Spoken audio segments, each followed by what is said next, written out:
Story with Binaca. सुनिए कहानी Binaca की जुबानी। हाजिर है तारा प्रीत की लघु कथाएं माँ का सपना और माँ बाप का दर्द। सुनिए कहानी माँ का सपना। दर्द में डूबा अंतस अधरों पर खोखली मुस्कान लिए कमला रोज की तरह अपने काम के लिए निकल पड़ी। डोरबेल बजाई, दरवाजा खुला, एक चीखती सी आवाज। आज फिर देर से आई हो कमला, ऐसा कब तक चलेगा? छुट्टी कर दूंगी, समझी? ये आवाज मालकिन मिसेस शर्मा की थी। दर्द पर दर्द का एक और दर्द भरा प्रहार। अपनी विवशता दर्शाती हुई कमला बोली, गलती हो गई, कल से ऐसा नहीं होगा मेम साहब। और वो चुपचाप सर को झुकाए अपने काम में लग गई। बर्तनों की खड़बड़ाहट में दब गया उसके मन में उठता ज्वार भाटा। धुलते बर्तनों के पानी के साथ आंसुओं में धुलते चले गए उसके मन के कटु क्लेश। झाड़ू के साथ साफ होते गए उसके दिमाग में चलते निराशा के असीम विचार। यही जीवन है कमला का। घर में शराबी पति का आतंक, बाहर मालकिन की डांट फटकार, पर करे भी तो क्या? अपने दो मासूम बच्चों की भूख के आगे उसे ये सब यातनाएं कम लगती है।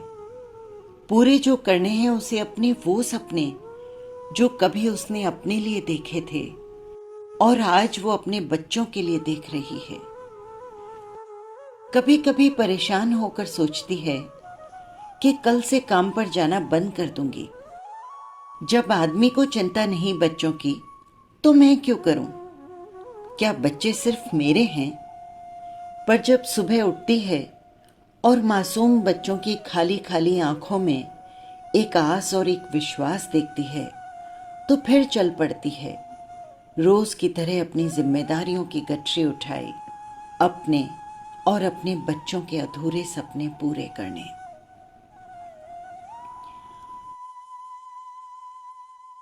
आइए सुनते हैं एक और छोटी सी कहानी, माँ बाप का दर्द।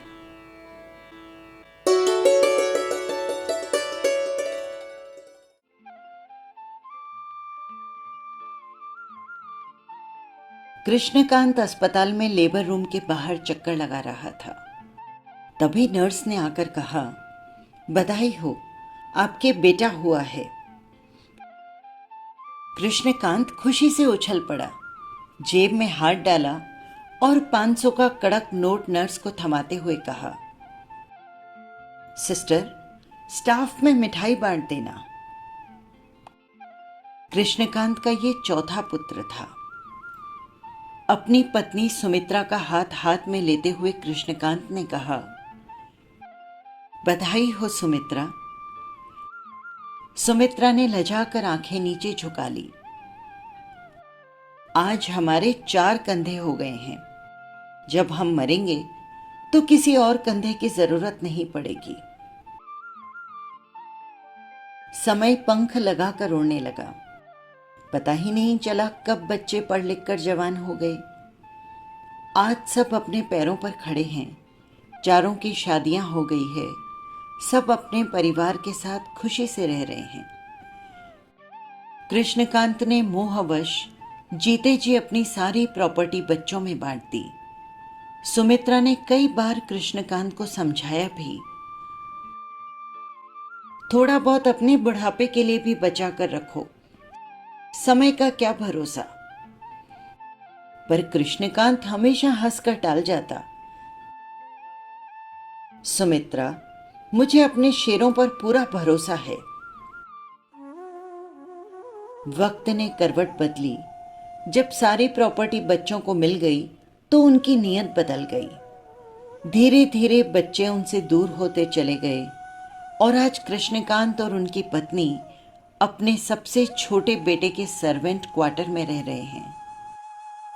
जो रूखा सूखा बचता है उन्हें दे दिया जाता है। उनके पास इतना पैसा नहीं कि वो अपनी पसंद का कुछ खा सकें। कृष्णकांत अपनी पत्नी से आंखें नहीं मिला पाते और रोते हुए कहते हैं, काश मैंने तुम्हारी बात मानी होती तो आज ये दिन देखने न पड़ते। दोनों सोचते, क्या कभी ऐसा भी हो सकता है? हमने तो कभी सपने में भी नहीं सोचा था। कृष्णकांत और सुमित्रा आज सोच रहे थे, काश हमारे एक बेटी होती तो हमारा दर्द समझ पाती। और दोनों की आंखें नम हो गई।